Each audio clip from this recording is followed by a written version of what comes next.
Senhor Deus, pela Tua graça sobre as nossas vidas, sobre a vida, Senhor Deus, dessas crianças, desses adolescentes, que hoje, Senhor Deus, tiveram essa responsabilidade de conduzir, Senhor Deus, a Tua igreja em adoração ao Senhor. Que o Senhor receba a nossa adoração, o nosso louvor. E te peço que nesse momento também o Teu Espírito nos ajude a compreender aquilo que o Senhor quer falar conosco. Que a Tua graça, Senhor Deus, se manifeste em nosso meio. Que a Tua palavra, Senhor Deus, possa nos confortar e nos confrontar nessa noite. Essa é a nossa oração no nome de Jesus. Amém. Você pode se assentar. Hoje o louvor foi um pouco diferente. Tivemos aí a banda do Base nos conduzindo em louvor, justamente nesse domingo, onde nós comemoramos o Dia das Mães. E dando seguimento à nossa série de mensagens, a Igreja em Movimento, é uma série de mensagens no livro de Atos, que nós já estamos aí, completamos um ano agora esse mês, que estamos expondo. Entramos aí na reta final desse livro.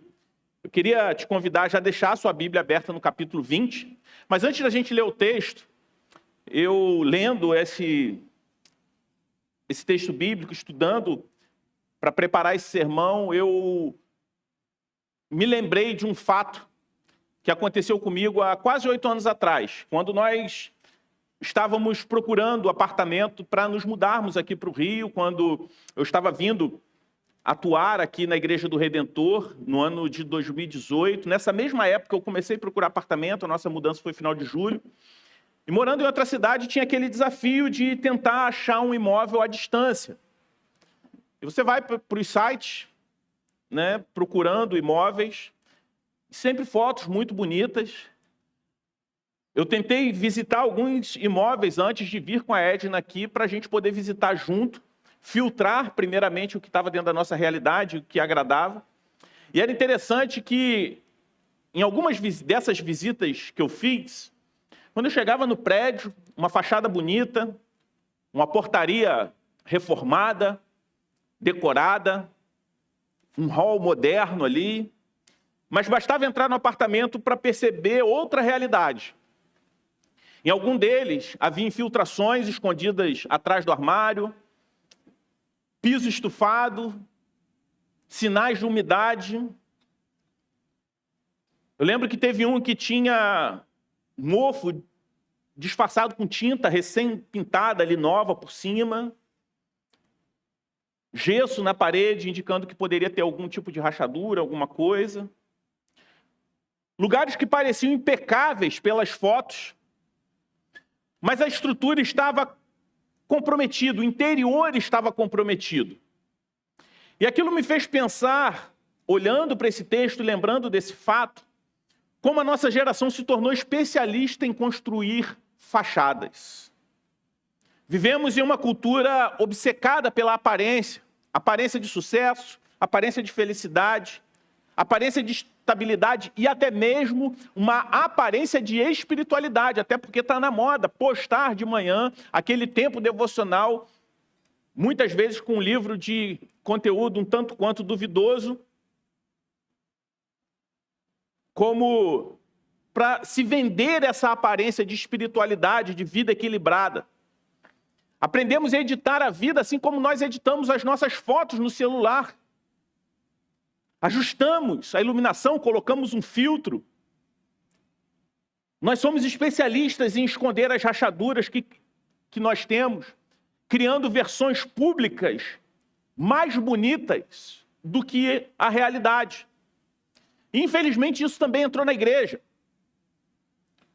Hoje, muitos avaliam os ministérios pela performance, pela estética, pela influência, pela capacidade de comunicação, mas a pergunta mais importante, que quase nunca é feita, é como está a estrutura? E o texto de hoje nos convida a uma vida sem fachada. Porque existem ministérios com fachadas impressionantes, mas com estruturas espiritualmente comprometidas. Líderes admirados pelo carisma, mas distantes de humildade, arrependimento, santidade. Organizações religiosas fascinadas por plataformas, por números, enquanto ignoram qualificações bíblicas claras, por exemplo, para sua liderança. Mas sabe o que é mais assustador diante dessa realidade? É que nós aprendemos a tolerar isso. Vivemos em dias que muitas vezes não importa se um líder vive em arrogância, ostentação, tem uma vida marcada por escândalos recorrentes, se ele continua produzindo resultados, atraindo multidões, gerando influência, muitos ainda chamam isso de sucesso ministerial. Mas quando chegamos em Atos 20, Paulo nos apresenta uma visão completamente diferente do que significa uma vida em um ministério aprovado diante de Deus. Esse texto funciona como uma despedida final do apóstolo Paulo. Paulo chama ali os presbíteros de Éfeso para um último encontro em Mileto, é o texto que nós vamos ler. Paulo sabia que provavelmente ele não veria mais aqueles homens.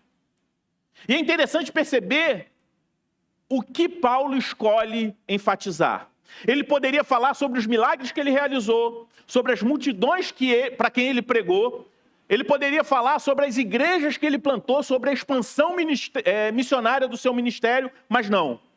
Quando Paulo resume a sua vida e o seu ministério, ele fala sobre humildade, lágrimas, fidelidade, sofrimento, presença entre as pessoas, coragem e obediência ao Evangelho. Porque no reino de Deus a estrutura vale mais do que a fachada. E é essa a grande pergunta que o texto faz para nós hoje. O que sustenta a sua vida quando ninguém está olhando? Porque a aparência ela pode impressionar. Pode impressionar pessoas por algum tempo. Mas somente uma estrutura transformada, um interior transformado pelo Evangelho, consegue sustentar uma vida inteira.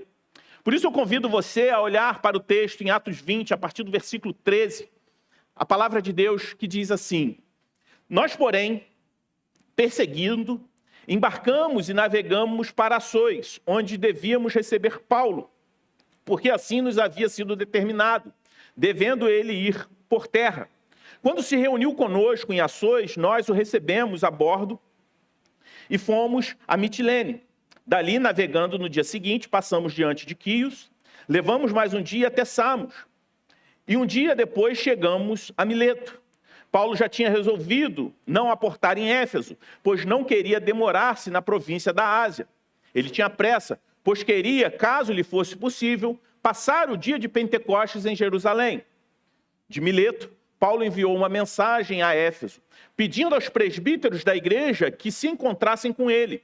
E quando chegaram, Paulo lhes disse: vocês sabem como me conduzi entre vocês em todo o tempo, desde o primeiro dia em que entrei na província da Ásia, servindo o Senhor com toda a humildade, com lágrimas e com as provações que me sobrevieram pelas ciladas dos judeus.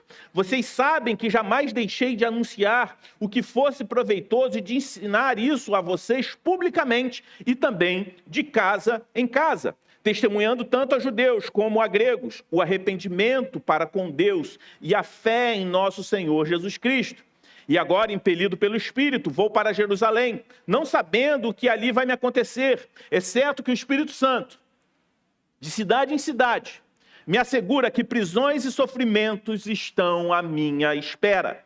Porém, em nada considero a vida preciosa para mim mesmo, desde que eu complete a minha carreira e o ministério que eu recebi do Senhor Jesus para testemunhar o Evangelho da graça de Deus. E agora, eu sei que todos vocês, em cujo meio passei pregando o reino de Deus, não verão o meu rosto. Portanto, no dia de hoje testifico diante de vocês que estou limpo do sangue de todos, porque jamais deixei de lhes anunciar todo o plano de Deus. Essa é a palavra de Deus para nós. Olhando para esse texto, a primeira verdade que salta aos meus olhos é sobre o Evangelho que transforma a nossa estrutura interior. Isso a gente pode observar a partir do versículo 18. Do 13 ao 17, o texto narra todo o contexto logístico de Paulo, por que ele estava indo para lá. E então no versículo 18, nós vemos que Paulo, depois de chamar os presbíteros, ele começa dizendo algo muito forte nesse versículo, no versículo 18. Ele diz: vocês sabem como eu me conduzi entre vocês o tempo todo. Perceba que Paulo não começa falando sobre os seus resultados. Ele começa falando sobre a sua vida. Porque no cristianismo, antes da mensagem existir nos lábios, ela precisa existir na vida da pessoa. Paulo não aponta primeiro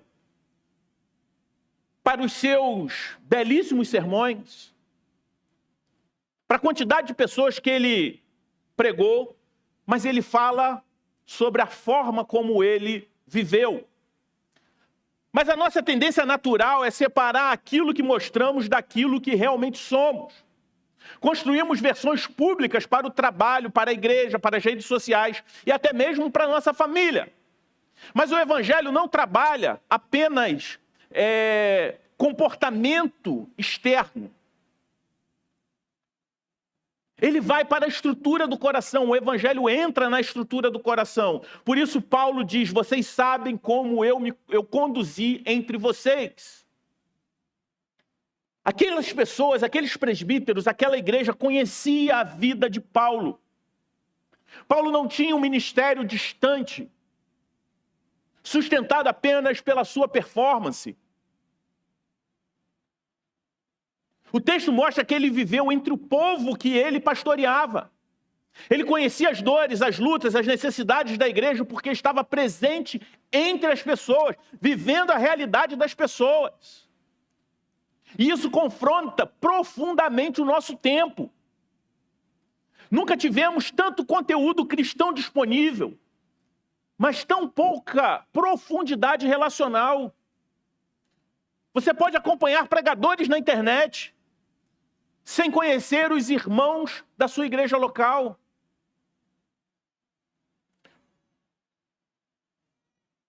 Podemos conhecer a rotina de influenciadores cristãos, mas não conhecemos os líderes da nossa própria comunidade de fé. E aqui existe um perigo enorme: confundir visibilidade com maturidade espiritual. Hoje em dia, a quantidade de seguidores, quanto mais visibilidade, é uma espécie de autenticação no ministério. Porque uma fachada impressionante pode esconder uma estrutura completamente adoecida. Não estou falando que todo mundo que tem muita visibilidade tem uma estrutura adoecida. O que eu estou dizendo é que é possível sim ter muita visibilidade e ter um interior destruído, como aqueles apartamentos que eu visitei antes da minha mudança para cá.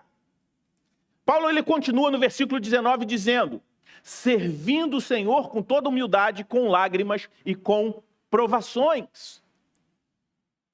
Que descrição estranha para os padrões modernos de sucesso ministerial. Humildade, lágrimas e provações. Hoje muitos associam o ministério bem-sucedido com poder e influência, reconhecimento. Mas Paulo descreve o verdadeiro ministério usando palavras que nossa cultura tenta evitar. Ele fala sobre humildade. Porque o Evangelho destrói a ilusão, a nossa ilusão de autossuficiência. Paulo sabia quem ele era sem Cristo. Ele era um pecador, alcançado pela graça de Deus. O Evangelho que nós cremos, ele precisa nos humilhar antes de nos exaltar.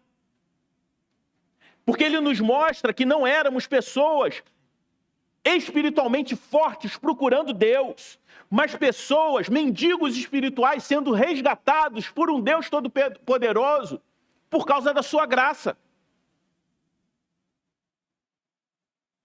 E quando isso entra no nosso coração,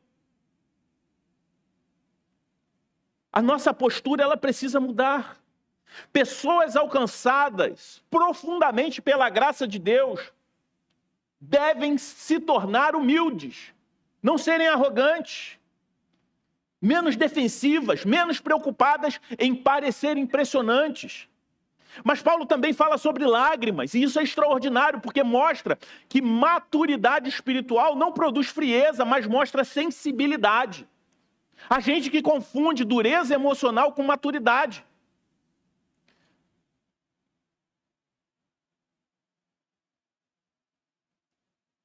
Como se maturidade espiritual nos tornasse pessoas orgulhosas de serem frias, ríspidas, impassíveis. Como se espiritualidade fosse ausência de emoção.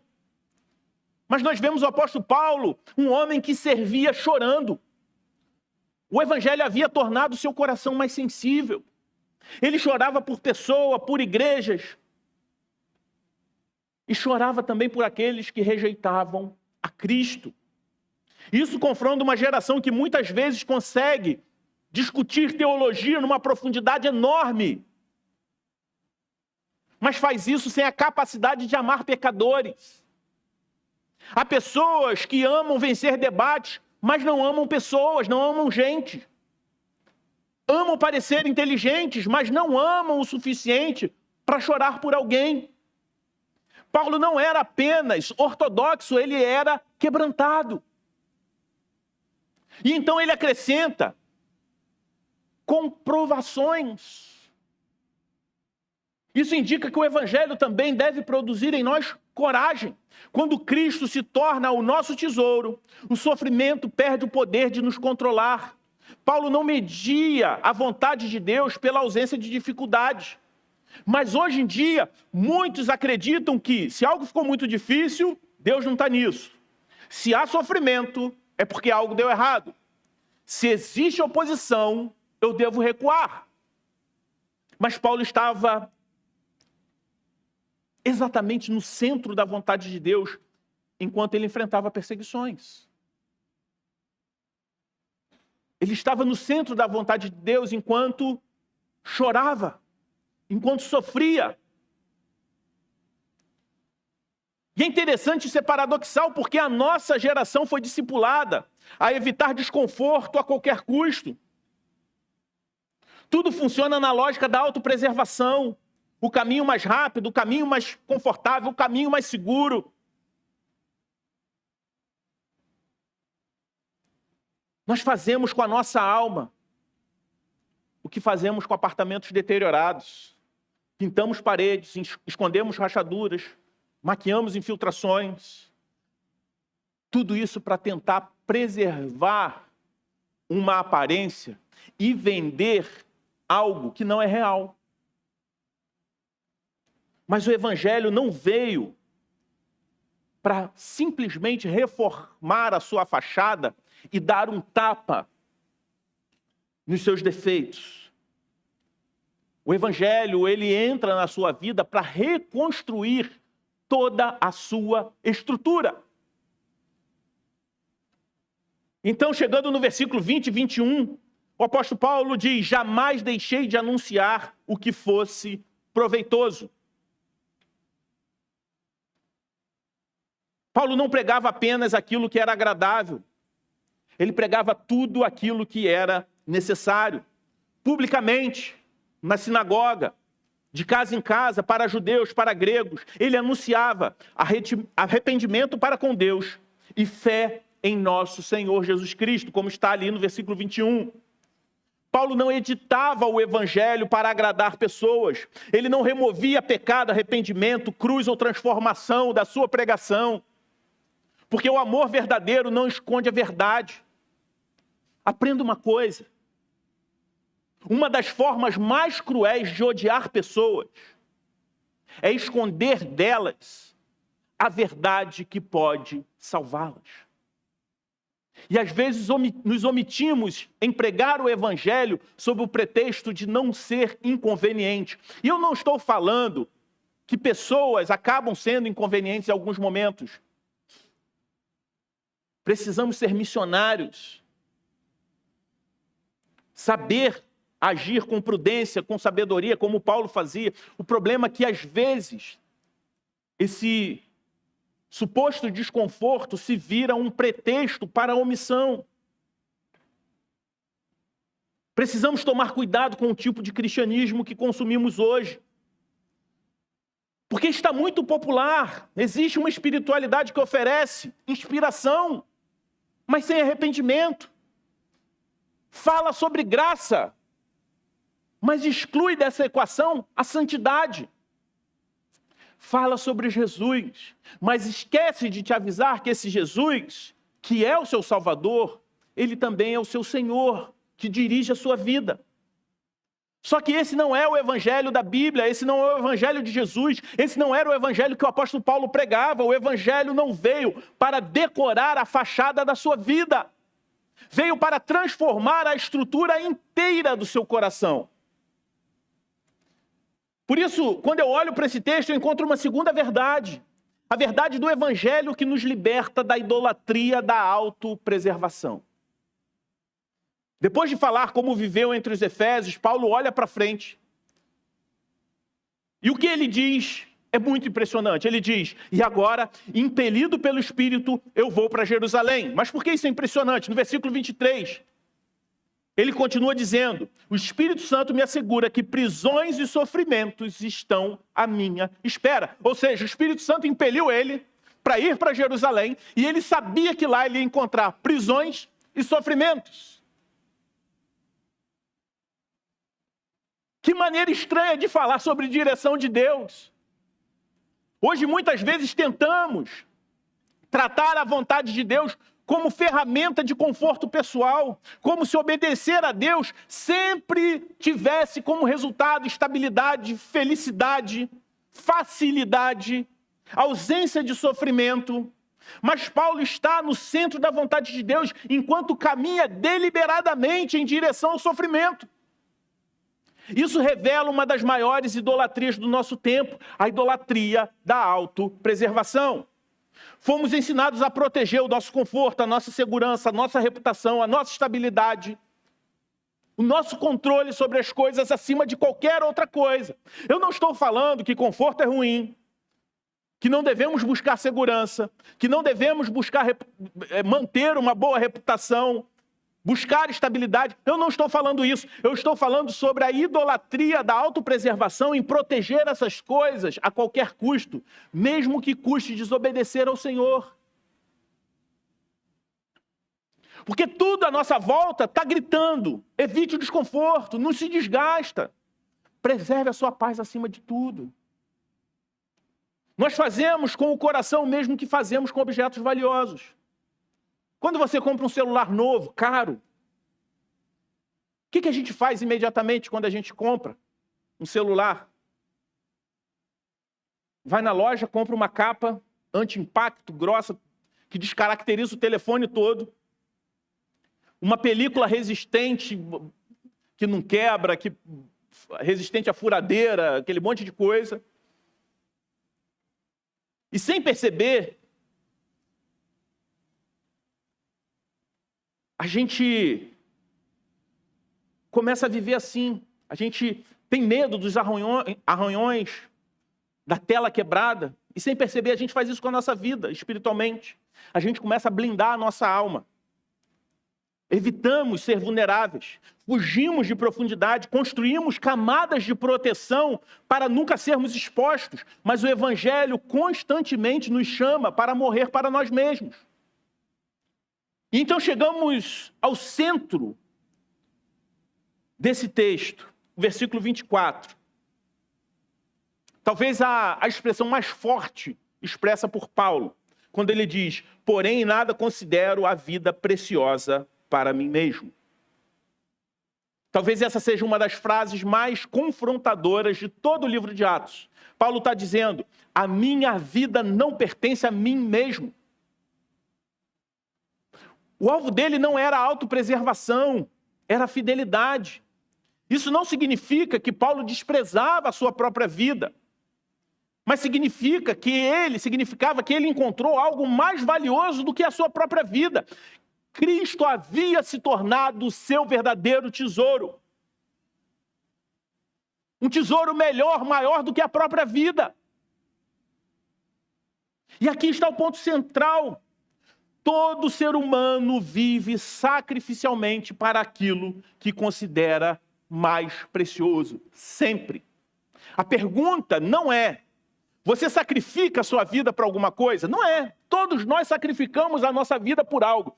A pergunta correta é: por qual Senhor você está sacrificando a sua vida?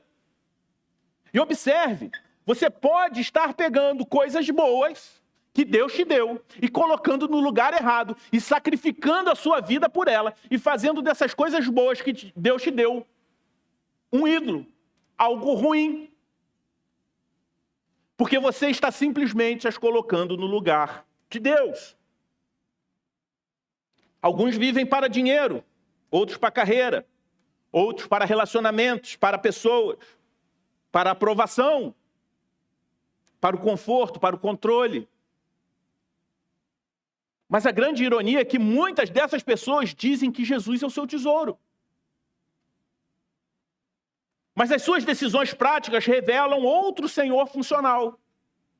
Porque aquilo que controla a sua agenda, seus medos, seus gastos, suas prioridades e a sua obediência, geralmente revela quem governa o seu coração. O apóstolo Paulo não está dizendo apenas, Cristo é importante para mim, ele diz, nem a minha própria vida é o meu bem supremo, é melhor, é maior do que Cristo. Isso confronta profundamente o cristianismo conveniente dos nossos dias, porque muitos querem um evangelho que alivie a ansiedade, organize emoções, melhore relacionamentos, mas desde que não exija uma rendição total. Querem Jesus como auxílio, mas não querem Jesus como Senhor. Mas o Evangelho nunca chamou pessoas apenas para admirar a Cristo, chamou pessoas para segui-lo. E seguir Jesus sempre custará alguma coisa. Para alguns custará o conforto, para outros até mesmo a sua reputação, dependendo do seu contexto, para outros relacionamentos, para alguns custará a sua própria vida. Quantos de nossos irmãos do passado doaram a sua própria vida para que o Evangelho chegasse até nós hoje? Entender que Cristo é o nosso bem supremo, é maior do que a nossa própria vida, tem implicações enormes. Qual é o grande dilema da humanidade? Qual é o grande problema? Aí você pode falar a pobreza, a fome, as guerras. Eu estava falando sobre isso no meu PG na sexta-feira. De fato, todas essas questões são grandes problemas da atualidade. Mas por que são grandes problemas? Porque todos esses problemas resultam em quê? Em morte. Para outros, as doenças que não têm cura. Por que há 6 anos atrás a sociedade, o mundo inteiro parou diante de um vírus? Se aquele vírus não tivesse capacidade de matar pessoas, haveria toda aquela mobilização. Porque no final os grandes problemas da humanidade estão ligados a quê? À morte. Mas Paulo entendeu algo que nossa geração esqueceu. Porque existe algo pior do que morrer. E sabe o que é? É viver para si mesmo. O apóstolo Paulo é isso que ele está falando aqui. Foi isso que ele entendeu. Existe uma tragédia maior do que qualquer tipo de sofrimento. É desperdiçar a vida inteira construindo uma fachada de sucesso, enquanto a sua alma permanece distante de Deus. E eu não estou falando que o sucesso e pertencer a Deus é algo completamente incompatível. Você pode ter isso tudo, mas se você tem qualquer sucesso desse mundo, você tem qualquer bem desse mundo, mas se a sua alma permanece distante de Deus, você tem um problema pior do que a morte física, porque o pecado traz consequências eternas. Morreremos eternamente se não estivermos com o Senhor. E talvez seja por isso que no versículo 13 seja tão interessante quando Lucas, autor do livro de Atos, diz: devendo Paulo ir por terra, enquanto os outros navegavam, Paulo decide caminhar sozinho. O texto não explica exatamente por quê, então precisamos tomar cuidado para não transformar esse fato em uma doutrina, até porque o texto não está trazendo de forma explícita. Mas é difícil não imaginar Paulo refletindo, orando e preparando seu coração para aquilo que viria nesse momento de solitude que ele caminhava enquanto os outros navegavam.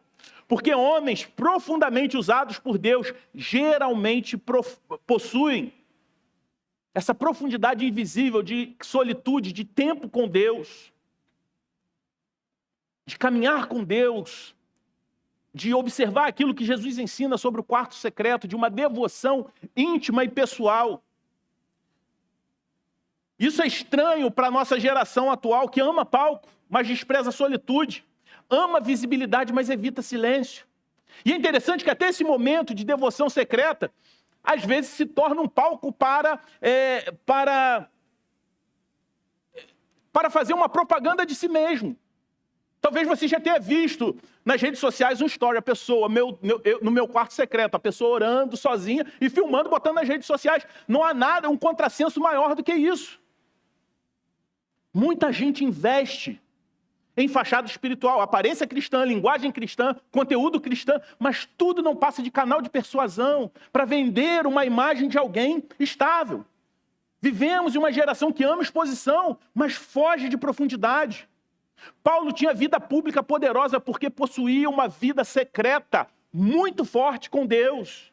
Isso nos leva novamente à imagem do apartamento, da introdução. Mas a negligência, a estrutura invisível da alma, oração, arrependimento, comunhão com Deus, mortificação do pecado, dependência do Espírito, essa é exatamente a estrutura invisível que sustenta a nossa vida quando chegam as prisões, os sofrimentos, as lágrimas. Então Paulo encerra dizendo, para testemunhar o evangelho da graça de Deus. Esse é o combustível para tudo.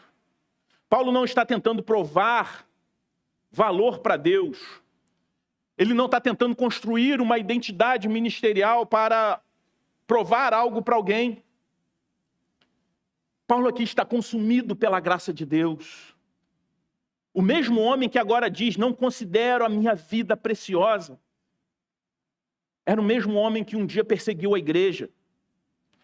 E qual é a diferença? A graça o alcançou. E quando alguém entende profundamente a graça de Deus, ela para de viver tentando preservar o próprio reino e passa a viver para expandir o reino de Deus. Isso me leva para a terceira e última verdade que eu enxergo nesse texto. O Evangelho nos chama à fidelidade e não ao controle dos resultados. Depois de falar sobre sofrimento, sobre missão, sobre entrega, Paulo encerra essa parte do discurso com palavras muito fortes. Quando ele diz, e agora eu sei que todos vocês não mais verão o meu rosto. Imagine o peso emocional desse momento do apóstolo Paulo e dos seus ouvintes. Esses homens caminharam com Paulo por anos. Viram suas lágrimas, sua perseguição, a sua fidelidade. E agora Paulo está se despedindo. Mas então ele diz algo ainda mais impressionante. Quando ele diz, estou limpo do sangue de todos. O que Paulo queria dizer com isso? O que Paulo está querendo dizer quando ele fala que ele estava limpo do sangue de todos? Ele está usando a linguagem de Ezequiel no Antigo Testamento. No Antigo Testamento, Deus chama o profeta para ser um atalaia, alguém responsável por alertar a cidade quando o perigo estivesse chegando. E a lógica era simples. Se o atalaia visse o perigo e não afastasse o povo, seria culpado pelo sangue deles. Mas se anunciasse fielmente a verdade e o povo rejeitasse o aviso do atalaia, a responsabilidade recairia sobre os próprios ouvintes. E é exatamente isso que Paulo está falando aqui. Ele não fala sobre sofrimento físico causado por ele, mas sobre a responsabilidade espiritual diante da verdade de Deus. Por isso ele completa no final, jamais deixei de lhes anunciar todo o plano de Deus. É como se ele pudesse dizer, minha consciência está limpa. Por quê? Porque Paulo não escondeu as partes difíceis da verdade. Paulo estava de consciência limpa porque ele não pregou apenas mensagens agradáveis ao povo. Ele não suavizou o evangelho para evitar a rejeição. Ele anunciou pecado, arrependimento, graça, santidade, cruz, perseverança, senhorio de Cristo. Ele anunciou todo o plano de Deus, como ele mesmo afirma. Isso confronta profundamente o nosso tempo, porque muitos querem um evangelho editado, sem confronto, sem renúncia, sem arrependimento, sem santidade. Mas Paulo diz, eu não escondi nada que fosse necessário para vocês. Porque amor verdadeiro não esconde a verdade. Amar pessoas e não confirmá-las em sua rebelião contra Deus, mas anunciar a verdade que pode salvá-las, isso é amar de verdade. Isso traz uma aplicação muito importante para nós, para líderes, para discipuladores, para cristãos em geral. Paulo era profundamente amoroso, chorava pelas pessoas, investia tempo nelas, pregava publicamente de casa em casa, mas entendia um limite importante. Ele não tinha a capacidade de se arrepender pelas pessoas. Isso você não tem. Isso eu não tenho.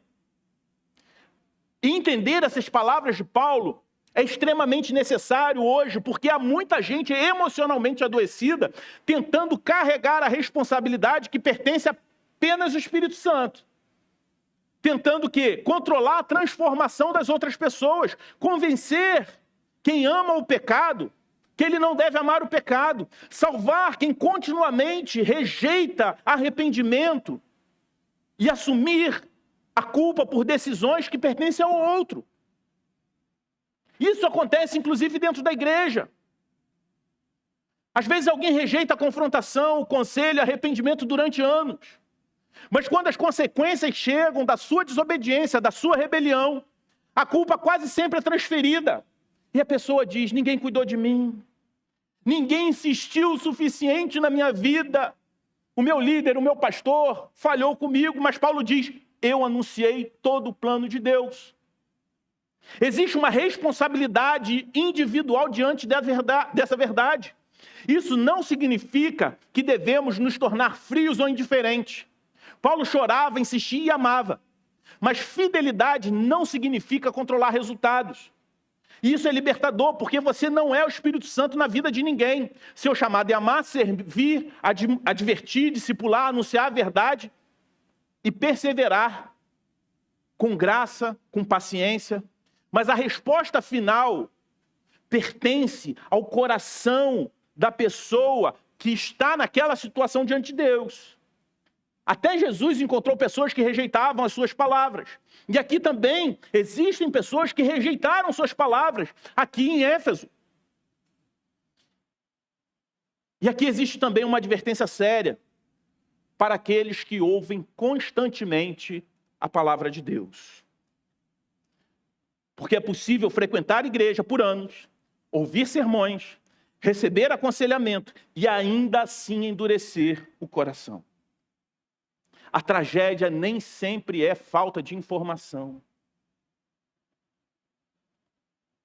As pessoas não chegam, não são confrontadas em seus pecados porque fizeram coisas que não sabiam que eram erradas.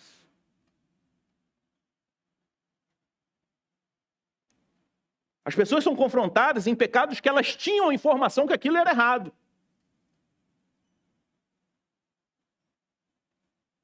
A tragédia nem sempre é falta de informação. Melhor, na maioria das vezes não é. Na maioria das vezes é resistência ao arrependimento. E talvez essa seja uma das aplicações mais profundas desse texto. Quanto mais verdade nós ouvimos, maior a nossa responsabilidade diante dela. Paulo podia olhar para aqueles homens e dizer, eu fui fiel. E a pergunta do texto agora é, o que nós estamos fazendo com a verdade que nós já recebemos? Porque no fim, uma vida sem fachada não é uma vida perfeita. mas uma vida quebrantada, rendida à graça de Deus, uma vida honesta diante de Deus. Caminhando para a conclusão, eu digo que no início dessa mensagem, eu falei sobre os apartamentos de fachadas bonitas. Pareciam bonitos por fora, mas com o interior comprometido. E talvez esse seja um dos maiores perigos da vida cristã. Porque é possível construir fachada religiosa impressionante, conhecer linguagem cristã, frequentar a igreja, consumir conteúdo teológico, servir em ministério, aparentar maturidade e ainda assim viver sustentado por ídolos escondidos. Mas vai chegar um momento na vida que a estrutura vai ser revelada. Essa estrutura ela pode ser revelada através de um momento de sofrimento, de um momento de tentação, ou até mesmo do sucesso, quando ele sobe a cabeça. Muitos, os ídolos são expostos no momento difícil, outros no momento de abundância, outros no momento de anonimato, ou simplesmente com o passar do tempo. Todas as rachaduras um dia aparecem. O apóstolo Paulo aqui está diante dos presbíteros dizendo: vocês viram a minha vida. Ele não está falando sobre perfeição. Ele era um pecador como eu e você. Mas ele está falando sobre integridade. Ele não está falando sobre ausência de dor. Ele está falando sobre fidelidade. Paulo não enfatiza a sua performance como grande missionário e pregador, mas ele está falando da sua entrega ao Evangelho, à causa do Evangelho. E a pergunta é, como alguém consegue viver assim? Como alguém chega ao ponto de dizer, em nada considero minha vida preciosa para mim mesmo? E a resposta é, o apóstolo Paulo encontrou um tesouro maior do que a sua própria vida. O apóstolo Paulo encontrou Jesus Cristo, porque antes de Paulo existir como servo fiel, Jesus já havia caminhado esse caminho perfeitamente. Jesus também viveu sem fachada, serviu com humildade, chorou, andou entre pessoas, anunciou todo o plano de Deus sem negociar a verdade, foi rejeitado. E caminhou também deliberadamente rumo ao sofrimento, assim como Paulo fez nesse momento da sua vida. Assim como Paulo seguia para Jerusalém sabendo que lhe aguardava, Jesus caminhou para Jerusalém sabendo que a cruz o esperava. Mas diferente de Paulo, Jesus era perfeitamente santo. E mesmo assim entregou a sua vida. Por quê? Porque a nossa estrutura estava completamente comprometida pelo pecado. Cristo não veio apenas para reformar o seu comportamento. Ele veio para nos dar um novo coração. O único que tinha uma estrutura perfeitamente santa, permitiu ser esmagado em nosso lugar, para que pecadores como nós fôssemos reconstruídos, completamente reformados em seu interior, pela graça de Deus. E é exatamente isso que nós celebramos na mesa do Senhor, como faremos hoje. A ceia desmonta toda a fachada, porque ninguém se aproxima dessa mesa ostentando uma fachada, mas com o interior quebrado. Ninguém chega aqui sustentado por uma performance espiritual, mas por um interior dominado pelo pecado.